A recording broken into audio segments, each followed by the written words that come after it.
آج ویو 360 میں سندھ کے ضلع تھرپارکر میں پاکستان بھر میں خودکشی کے سب سے زیادہ واقعات کیوں؟ بائیڈن انتظامیہ ٹرمپ دور میں ختم کیے گئے ایران جوہری معاہدے کی ممکنہ بحالی کے لیے ایران سے بات چیت پر تیار۔ اور آپ کو ملوائیں گے نیو یارک کے ایک ایسے آرٹسٹ سے جو ہیروں کی کاپی بناتے ہیں۔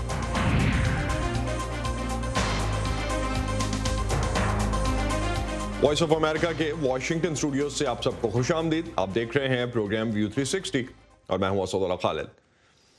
سندھ کا ضلع تھرپارکر جہاں اپنی پسماندگی اور قحط سالی کے سبب جانا جاتا ہے، وہیں اس علاقے میں زندگی کا ایک اور تلخ پہلو بھی ہے۔ پاکستان بھر میں خودکشی کے سب سے زیادہ کیسز یہیں سامنے آتے ہیں۔ اس کی وجہ کیا ہے، یہی جاننے کے لیے سدرا ڈار نے تھرپارکر کا سفر کیا اور کچھ ایسے خاندانوں سے ملاقات کی جن کے ہاں ایسے افسوسناک واقعات پیش آئے ہیں۔ یہ ہے سندھ کا ضلع تھرپارکر۔ بظاہر پرامن دکھائی دینے والا یہ پسماندہ علاقہ 2020 میں خودکشی کے سب سے زیادہ واقعات کے سبب خبروں میں رہا۔ ان واقعات کی حقیقت جاننے کے لیے وائس آف امریکہ کی ٹیم نے کراچی سے تھرپارکر تک کا 7 گھنٹے سفر کیا۔ ہم متارو سان نامی اس گاؤں میں پہنچے جہاں ہماری ملاقات پریمی سے ہوئی۔ 46 سالہ پریمی 4 بچوں کی ماں اور بیوہ ہیں۔ 1 سال قبل یہ اپنی اکلوتی بیٹی رانی کی شادی کی تیاری کر رہی تھیں، مگر جہیز بنانے میں جب انہیں مشکلات کا سامنا ہوا تو رانی نے پھندا ڈال کر موت کو گلے لگا لیا۔ ہمیں کسی نے بتایا نہیں، ہم نے خود اسے ڈھونڈا۔ صبح میں اس کے بھائی سمجھے کہ کنویں پہ پانی بھرنے گئی ہے، دیکھا تو یہی قریبی درخت سے اس نے خود کو پھانسی لگا لی تھی۔ وہ فرمائش کر رہی تھی کہ شادی ہے تو کپڑے دلا دو، کوئی زیور دے دو۔ یہاں تو پیسے ہی نہیں تھے، میں کہاں سے دلاتی، میں لکڑیاں کاٹ کر آٹا خریدتی ہوں۔ 15 برس قبل پریمی کے شوہر نے بھی قرضوں کے بوجھ تلے رہتے ہوئے خودکشی کر لی تھی، مگر 2020 ایک غیر معمولی سال تھا۔ پولیس کے مطابق زیادہ تر خودکشیاں مالی پریشانی یا پھر گھریلو ناچاکی کے سبب پیش آئیں، لیکن یہ معمہ ابھی تک ہے کہ آیا یہ صرف خودکشیاں ہی تھیں یا پھر قتل بھی ہو سکتا ہے۔ خودکشی کا مسئلہ تھرپارکر کے کسی مخصوص گاؤں یا طبقے کی نہیں بلکہ پورے ضلع کی کہانی ہے۔ سیجی کی 21 سالہ بہو رادھا ایک ننھی بچی کی ماں تھی جس کی لاش ایک روز درخت پر لٹکی ہوئی ملی۔ سیجی کے مطابق تنگ دستی کے باعث بیٹے اور بہو کے درمیان اکثر جھگڑے ہوتے تھے۔ شادی کو 2.5 سال ہوئے، ایک بچی ہے، دونوں میاں بیوی میں جھگڑا تھا اور وہ نئے کپڑے پیسے مانگ رہی تھی کہ گاؤں میں کسی کی شادی میں جانا ہے، مجھے نئے کپڑے لا کر دو۔ ہم نے کافی بار سمجھایا لیکن لڑکی نہیں مانتی تھی۔ ہمیں تو کسی بات کی اس روز خبر ہی نہیں ہوئی، نہ کوئی بات ہوئی، وہ نہ جانے کب گئی اور خود کو پھانسی لگا لی۔ جب گھر والوں کو لاش ملی تو انہوں نے پولیس اور گاؤں والوں کو جمع کر لیا۔ رادھا کے سسر جیوو بھی بہو کی موت کو میاں بیوی کے درمیان جھگڑے کا نتیجہ ہی قرار دیتے ہیں۔ وہ اس درخت پر یہاں سے چڑھی اور پھر یہاں سے لٹک گئی۔ اس نے اپنے دوپٹے سے گلے میں پھندا لگایا تھا اور پھر خود کو نیچے چھوڑ دیا۔ صبح جب دیکھا کہ وہ گھر میں نظر نہیں آئی تو ہم نے اسے ڈھونڈا، گاؤں والوں کو اطلاع دی، پولیس آئی تو اس نے اس کی لاش اتاری۔ 2020 میں دسمبر تک 115 خودکشیوں کے واقعات رونما ہوئے، جن میں صرف 34 کی پولیس رپورٹ درج کرائی گئی، جبکہ دیگر کے بارے میں پولیس کو مختلف ذرائع سے اطلاع ملی۔ مصدقہ ذرائع کے مطابق مرنے والوں میں 47 مرد اور 68 خواتین تھیں۔ مبینہ خودکشی کرنے والوں میں 36 مسلمان اور 79 ہندو تھے۔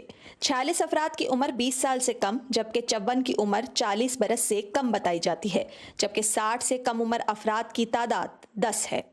لیکن کیا یہ تمام اموات خودکشی قرار دی جا سکتی ہیں؟ تھرپارکر میں ایس ایس پی حسن نیازی نے وائس آف امریکہ کو بتایا کہ اب تک کی تحقیقات اور شواہد تمام واقعات میں خودکشی کی طرف ہی اشارہ کرتے ہیں۔ ان کی نظر میں ایسے واقعات کی وجہ غربت، گھٹن کا ماحول اور ذات پات کے مسائل ہیں، لیکن پوسٹ مارٹم کرنے والے اسپتال ذرائع کا وائس آف امریکہ سے بات کرتے ہوئے کہنا تھا کہ تمام کیسز کو خودکشی قرار دینا درست نہیں۔ اکثر خاندان ان اموات کو قسمت کا لکھا قرار دیتے ہیں۔ پیسے اور وسائل کی کمی کے باعث ان کے لیے مقدمات کی پیروی کرنا مشکل ہوتا ہے، اور یوں مرنے والوں کی طرح اس کی موت کی اصل وجہ بھی بعض اوقات اس کے ساتھ ہی ہمیشہ کے لیے دفن ہو جاتی ہے۔ Sidra Dar, Voice of America, Tharparkar, Sindh. دنیا بھر میں ہر سال 10 لاکھ سے زائد افراد اپنی جان لے لیتے ہیں۔ پاکستان میں خودکشی کے بارے میں سرکاری یا غیر سرکاری سطح پر مصدقہ اعداد و شمار موجود نہیں ہے، لیکن مختلف اندازوں کے مطابق ملک میں روزانہ 15 سے 20 افراد خودکشی کر لیتے ہیں، یعنی تقریباً ہر گھنٹے میں ایک شخص اپنی جان لے رہا ہے۔ ماہرین کا کہنا ہے کہ بڑھتی ہوئی نفسیاتی الجھنوں، معاشی مشکلات، رشتوں اور تعلقات میں پیچیدگیوں اور تعلیمی مسائل کی وجہ سے پاکستان میں خودکشی کے رجحان میں مسلسل اضافہ ہو رہا ہے۔ سدرا ڈار کی رپورٹ ہم نے کچھ دیر پہلے دیکھی، وہ اس وقت ہمارے ساتھ موجود ہیں، جہاں انہوں نے تھرپارکر کا سفر کیا، وہاں ان سے جانتے ہیں کہ اور انہوں نے کیا آبزرو کیا۔ سدرا، آپ نے اپنی رپورٹ میں کچھ مشکلات کی جانب اشارہ کیا جو سماجی اور معاشی مسائل تھرپارکر کے لوگوں کو درپیش ہیں، وہ تو ملک کے باقی علاقوں میں بھی ہیں، تو وجہ کیا ہے اس علاقے میں زیادہ خودکشیاں ہو رہی ہیں؟ آپ نے درست کہا کہ یہ مسائل اور جگہوں پر بھی ہیں، لیکن جو سب سے اہم مسئلہ درپیش ہے وہ ہے وہاں پر سہولیات کا فقدان۔ جب دوسرے شہروں میں قتل ہوتا ہے یا خودکشی ہوتی ہے تو اس کی آواز اٹھانے والے وہاں پر بہت سے لوگ ہوتے ہیں، خاندان پر مختلف ذرائع سے دباؤ بھی ڈلتا ہے، FIR بھی درج ہو جاتی ہیں، یا پھر وہ شخص جو خودکشی کی طرف مائل ہوتا ہے اس کی کاؤنسلنگ بھی ہو جاتی ہے۔ لیکن تھرپارکر ایک ایسا خطہ ہے جہاں پر آبادی تو بہت بڑی ہے لیکن دور دور لوگ رہتے ہیں۔ ایک تو کنیکشن آپ کو نہیں ملتا ایک دوسرے خاندان سے دوسرے کا، دوسرا یہ کہ اگر کوئی بھی واقعہ ہوتا ہے تو وہ آرام سے چھپایا جا سکتا ہے۔ کچھ کنزرویٹو وہاں کے کلچرز ہیں، وہاں پر جو کچھ ہوتا ہے اسے خاندان اور چار دیواری کے اندر رکھنے کا ایک کلچر موجود ہے۔ خواتین کے اوپر سختی زیادہ ہے۔ یہ اور بھی جگہوں پر ہو سکتا ہے اور ہوتا رہا ہے، لیکن جب ایسے واقعات رپورٹ ہوتے ہیں تو پھر اس میں آپ آگے کس طرح سے کمیونیکیٹ کریں گے؟ اس کی اگزامپل ایسے ہے کہ اگر سندھ کے کسی اور علاقے میں خودکشی کا واقعہ ہوتا ہے یا قتل کا واقعہ ہوتا ہے تو سول سوسائٹی آواز اٹھاتی ہے، یا وہاں پر سے آواز آتی ہے سوشل میڈیا کے ذریعے اور لوگ جان جاتے ہیں کہ واقعہ ہوا کیا ہوگا۔ لیکن تھرپارکر میں ایسا نہیں ہوتا، بہت بعد میں کوئی بات سامنے آتی ہے اور اس وقت تک کافی دیر ہو چکی ہوتی ہے۔ پھر جو دوسری بات ہے وہ مالی وسائل ہیں، لوگوں کے پاس تعلیم کی کمی ہے اور نوکریاں نہیں ہیں، وہ بھی گھر کے اندر ایک بہت بڑا فیکٹر ہوتا ہے لڑائی جھگڑے کا، اور پھر اس کے بعد بھی خودکشی کی ریزن سامنے آتے ہیں۔ مقامی پولیس سے بھی آپ کی بات ہوئی، آپ نے رپورٹ میں بھی اپنی مینشن کیا، قانون نافذ کرنے والے اداروں کے سامنے چیلنجز ہیں کیا اور وہ اس مسئلے سے نمٹ کیسے سکتے ہیں؟ ہماری اس حوالے سے SSP حسن نیازی سے بات ہوئی تھی، ان کا یہ کہنا ہے کہ 115 کیسز میں جو پچھلے سال کا ڈیٹا ہے، یہ رپورٹ ہم نے دسمبر کے اندر کام کرنا شروع کیا تھا تو اس وقت تک 115 کیسز تھے اور 34 رپورٹڈ تھے۔ ہم نے ان سے جاننے کی کوشش کی کہ باقی کیسز کیوں نہیں رپورٹ ہوئے، تو انہوں نے کہا کہ جب ہم تک اطلاع پہنچی کسی ذرائع سے اور ہم پہنچے تو لاش یا تو دفنا دی گئی تھی یا جلا دی گئی تھی۔ پھر اس میں پولیس کے لیے تحقیقات اور تفتیش کرنا ایک کافی بڑا چیلنج ہوتا ہے۔ پھر خاندان کے الگ پریشرز ہوتے ہیں کہ ہم نہیں چاہتے کہ آپ اس کے اوپر تحقیقات کریں گے، خودکشی ہی تھی، ظاہر سی بات ہے خاندان نہیں چاہیں گے کہ وہ پولیس کچہری کے چکر لگائیں، وہ اتنا افورڈ بھی نہیں کر سکتے، اور سب سے بڑی بات کہ روزانہ کون اتنا دور تھانے جائے، اور جی خاندانی روایات ہیں۔ ابھی اس وقت اگر ہم 2021 کی بات کریں تو ابھی بھی ہمیں اسپتال ذرائع بتا رہے ہیں کہ 7 کیسز رپورٹ ہو چکے ہیں جن میں 5 خواتین اور 2 مرد ہیں۔ تو پچھلے تقریباً 2 ماہ میں، اگر اب تک ہم دیکھتے ہیں 1.5 ماہ میں، فیب کے ہم مڈ میں بیٹھے ہیں، 3rd ویک آف فیب میں بیٹھے ہیں، تو اب تک تقریباً آپ کہہ رہی ہیں کہ 7 کیسز رپورٹ ہو چکے ہیں۔ بہت شکریہ سدرا ڈار ہمیں اس حوالے سے اپڈیٹ کرنے کا۔ افغانستان کے صدر اشرف غنی نے کہا ہے کہ ان کی حکومت کا اپنی میعاد پوری کرنے سے زیادہ اہم ملکوں میں قیام امن ہے، اور ان کے ملک میں قیام امن کے علاوہ تمام فریقوں کو اس آنے والے ایک سال میں سخت فیصلے اور قربانیوں کے لیے تیار رہنا ہوگا۔ اس خبر کی تفصیل اور اس کے علاوہ دنیا بھر سے اہم معلومات اور خبروں کے لیے آپ آ سکتے ہیں ہماری ویب سائٹ urduvoa.com پر۔ یہ سارا کانٹینٹ آپ کو ملے گا ہمارے سوشل میڈیا پلیٹ فارمز پر بھی، facebook.com/VOA Urdu، ٹویٹر پر ہمارا ہینڈل ہے @urduvoa۔ شکریہ کورونا سے متاثرہ مریضوں کا علاج کرنے والے ڈاکٹروں کا، اپنی صحت خطرے میں ڈال کر کام جاری رکھنے والے نرسنگ اور پیرامیڈیکل سٹاف کا، شکریہ پولیس اور سیکیورٹی اداروں کے اہلکاروں کا، فلاحی اداروں اور رضاکاروں کا، درس و تدریس کا سلسلہ جاری رکھنے والے اساتذہ کا، شکریہ حکومتی اہلکاروں کا، صحافیوں کا، اور آپ سب کا، کیونکہ ہم سب مل کر اس وبا کو ہرائیں گے۔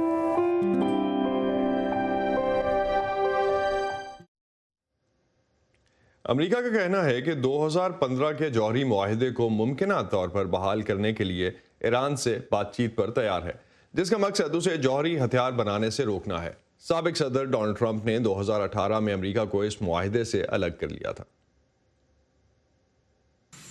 صدر جو بائیڈن کا ایران سے بات چیت اور ایران جوہری معاہدے یا JCPOA میں امریکہ کی دوبارہ ممکنہ شمولیت کی پیش رفت سابق صدر ٹرمپ کی ایران پالیسی کے بالکل برعکس ہیں۔ امریکی وزیر خارجہ اینٹنی بلنکن نے جمعرات کو E3 کہلانے والے ممالک برطانیہ، فرانس اور جرمنی کے نمائندوں سے ویڈیو کانفرنس کی، جو پیرس میں جمع تھے۔ اینٹنی بلنکن کے مطابق صدر کا موقف یہ ہے کہ پہلا قدم تہران کو اٹھانا چاہیے۔ President Biden has been very clear in saying that if صدر بائیڈن بہت واضح طور پر کہہ چکے ہیں کہ اگر ایران JCPOA کے تحت اپنی ذمہ داریوں کی مکمل پاسداری کی جانب لوٹے گا تو امریکہ بھی ایسا ہی کرے گا، اور ہم اسے اپنے اتحادیوں اور پارٹنرز کے ساتھ ایک طویل مدتی اور مضبوط معاہدے کی تعمیر کے لیے ایک پلیٹ فارم کی طرح استعمال کریں گے۔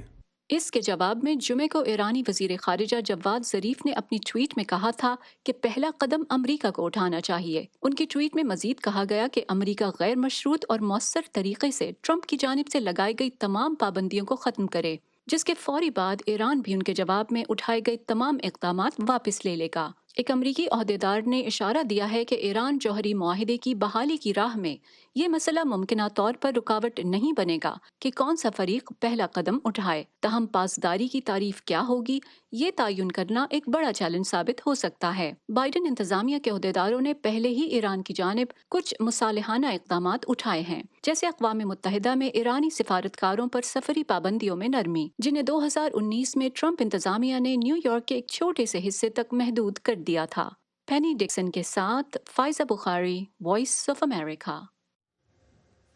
اگر امریکہ 4 سال بعد ایران جوہری معاہدے کا پھر سے حصہ بنتا ہے تو اس کا ایران کے جوہری پروگرام پر کیا اثر پڑ سکتا ہے، اور خطے کی طاقتیں جیسے سعودی عرب اور اسرائیل اس پر کس طرح کا رد عمل دیں گے، اور ایران اس بات چیت کو آگے بڑھانے کے لیے کیا کر سکتا ہے؟ عمران جدون نے جاننے کی کوشش کی واشنگٹن کے ایک تھنک ٹینک میڈیس انسٹیٹیوٹ کے سینئر فیلو ایلیکس وٹھانکا سے۔ It requires for Iran to reduce some of its nuclear activities. اس کے لیے ضرورت ہے کہ ایران اپنی جوہری سرگرمیوں میں کچھ کمی کرے اور بدلے میں امریکہ ایران پر پابندیوں میں کمی کرے۔ اگر ایسا کرنے میں کامیابی ہوتی ہے، اگر آپ کو ایک معاہدے کی شکل میں ایک ایسا پلیٹ فارم ملتا ہے جسے آپ وسیع کر سکیں، تو پھر امید کی جا سکتی ہے کہ سفارت کاری کے لیے راستہ موجود ہے۔ اس معاہدے کو امریکہ میں دونوں سیاسی پارٹیوں کے قانون سازوں کی طرف سے کن چیلنجز کا سامنا ہوگا؟ That is exactly one of the most important questions. یہ اہم ترین سوالوں میں سے ایک ہے، وہ سبق جو ہم نے 2015 کی اس نیوکلیئر ڈیل سے سیکھا جسے وائٹ ہاؤس کے ایک ایگزیکٹو آرڈر سے مکمل کیا گیا تھا۔ بنیادی طور پر صدر اوباما نے امریکی کانگریس کی اکثریت کی مخالفت کے باوجود یہ معاہدہ کیا تھا۔ اس بار صدر بائیڈن تہران کے ساتھ جو بھی معاہدہ کرنے کی کوشش کرنا چاہتے ہیں اس کے لیے زیادہ سے زیادہ حمایت حاصل کرنے کا انتخاب کر سکتے ہیں۔ یہ آسان نہیں ہوگا۔ میرے خیال میں تمام آثار موجود ہیں کہ ریپبلکنز کی اکثریت پہلے سے ہی 2015 جیسے ایران جوہری معاہدے میں واپس نہیں جانا چاہتے۔ وہ اس جوہری معاہدے کو وسیع کرنا چاہتے ہیں، اور مجھے لگتا ہے کہ متعدد ڈیموکریٹس بھی ان ریپبلکنز کا ساتھ دیں گے جو شکوک و شبہات رکھتے ہیں۔ ہم یقینی طور پر واشنگٹن میں کسی قسم کے رد عمل کی توقع کر سکتے ہیں، لیکن یہ کتنا سخت ہوگا اس کا انحصار ایران کے ساتھ مذاکرات کے نتائج پر ہوگا، جس کی ہم اب کسی بھی وقت ہونے کی توقع کر رہے ہیں۔ تو ایران پر ٹرمپ انتظامیہ کی طرف سے زیادہ دباؤ تھا، اور اب بائیڈن انتظامیہ کا مذاکرات کی میز پر واپس آنے کا فیصلہ۔ ایسے میں اسرائیل، سعودی عرب اور مشرق وسطیٰ کے دیگر اتحادی اس پر کیا رد عمل ظاہر کریں گے؟ Well, the fear in the region among US allies, including Israel and the Arab states. اسرائیل اور عرب ریاستوں سمیت خطے کے امریکی اتحادیوں میں خوف موجود ہے کہ امریکہ یہ فیصلہ اکیلے کرے گا، اور یہ کہ امریکہ 2015 ہی کی مانند ان کے ساتھ مشورہ نہیں کرے گا۔ میرے خیال میں یہ گمان کرنا کہ واقعی ایسا ہوگا قبل از وقت ہے۔ میرے خیال میں بائیڈن ٹیم نے اپنی حکومت کے چند ہفتوں میں یہ سیکھا ہے کہ اس کا بہترین سفارتی حل جو کہ پائیدار بھی ہو صرف وہ ہو سکتا ہے جس میں فریقین کی زیادہ سے زیادہ تعداد شامل ہوگی۔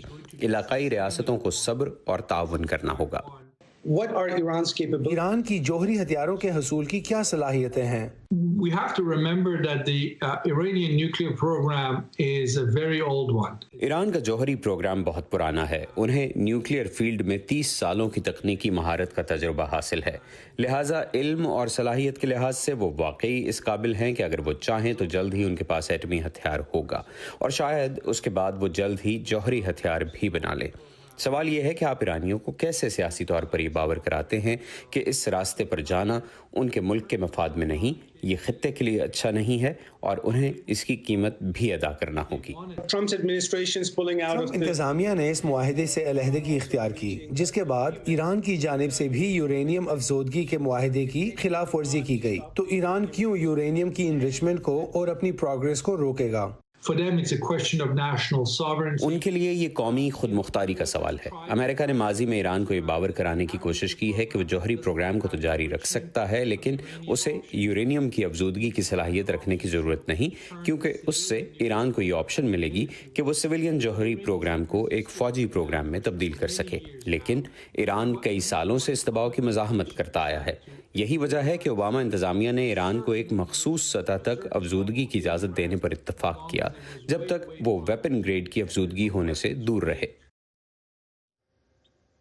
پوسٹ ٹرامیٹک سٹریس ڈس آرڈر یعنی جنگی میدان سے لوٹنے کے بعد کی ڈپریشن ایک ایسی کیفیت ہے جسے ماضی میں جنگی تھکان بھی کہا جاتا تھا. امریکہ کی بحری فوج سے ریٹائرڈ فوجی میکس ویل مور عراق اور افغانستان کے جنگ زدہ علاقوں کے کئی اسائنمنٹس کے بعد جب اپنے گھر پہنچے تو ریٹائرڈ فوجیوں کی ایک مقامی ایسوسی ایشن نے PTSD سے بچنے کے لیے انہیں کوئی مشغلہ اپنانے کا مشورہ دیا. ان کے اپنائے گئے مشغلے نے ایک بزنس کی شکل کیسے اختیار کی، آئیے جانتے ہیں اس رپورٹ سے. So what I use is I use organic food grade coconut flakes. I blend that with essential oils, never perfume. We use a kosher goat's milk glycerin base. Maxwell Moore صرف قدرتی اور نامیاتی اجزاء سے صابن بنانے کے کام سے بہت خوش ہیں.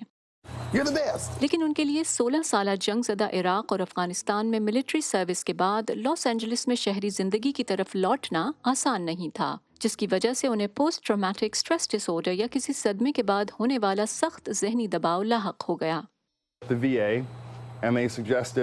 فوجیوں کے محکمے نے مشورہ دیا کہ میں اپنے ہاتھوں سے کوئی ایسا کام کروں جس سے میں مصروف اور کسی مصیبت سے محفوظ بھی رہوں. انہوں نے مجھ سے پوچھا کہ کیا آپ کے ایسے مشغلے ہیں جو خطرناک نہ ہوں. میں نے جواب دیا مجھے صابن بنانا پسند ہے. وہ کہنے لگے بالکل آپ کو ایسا کرنا چاہیے. تو میں نے یہ شروع کیا اور مجھے اس کا جنون ہو گیا.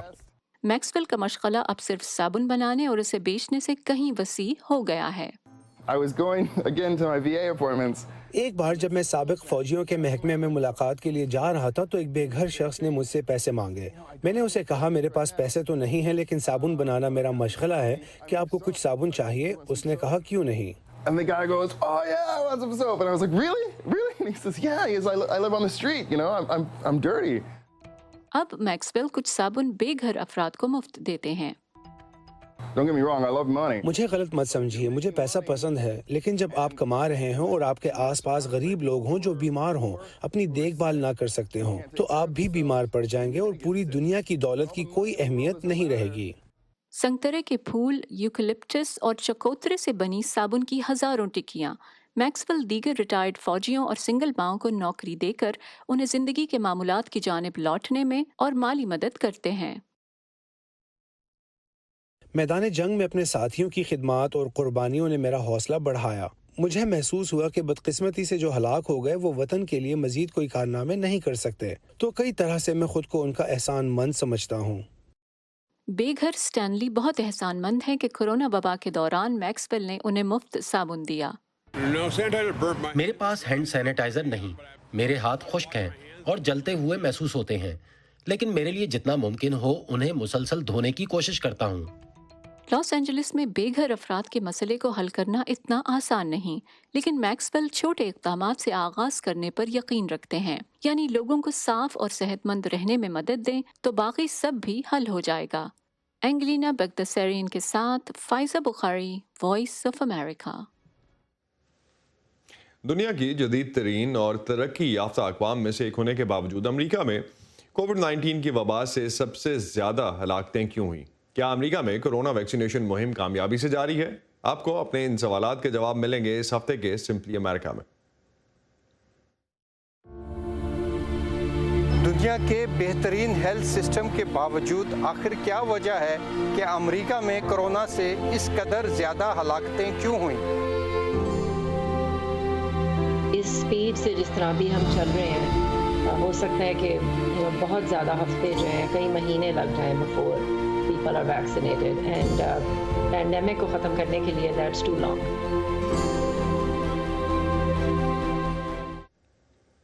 دنیا کا سب سے بیش قیمت ہیرا کوہ نور مانا جاتا ہے، جس کی کوئی قیمت اب تک طے نہیں کی جا سکی۔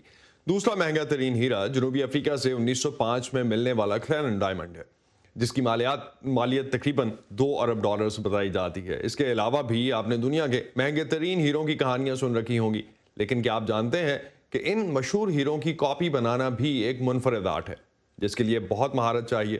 آئیے آپ کی ملاقات کرواتے ہیں نیو یارک کے ایک آرٹسٹ سے جنہیں مشہور ہیروں کی کاپی بنانے پر خوب پذیرائی مل رہی ہے۔ جنوبی افریقہ کے ملک بوتسوانا سے ملنے والے سب سے بڑے اور نایاب نیلے ہیرے کی کاپی آرٹسٹ جان ہیٹل برگ کے فن پاروں میں سے ایک ہے، جسے ہیرو کے کاروبار کے لیے مقبول نیو یارک کے علاقے ڈائمنڈ ڈسٹرکٹ میں دیکھا جا سکتا ہے، لیکن ان کے لیے زیادہ اہم فرانسیسی شاہی نیلے ہیرے کی نقل ہے، جس کی نمائش واشنگٹن کے اسمتھسونین میوزیم میں کی جائے گی۔ جان کے مطابق یہ ہیرا 19ویں صدی کے وسط تک غائب ہونے سے پہلے اس شکل میں تھا، اس کے بعد یہ مشہور ہوپ ڈائمنڈ کی شکل میں منظر عام پر آیا۔ This diamond is one of the few conceptual gem cuts I've ever seen in my life. اس تخیلاتی تراش کا ہیرا میں نے اپنی زندگی میں کم ہی دیکھا ہے۔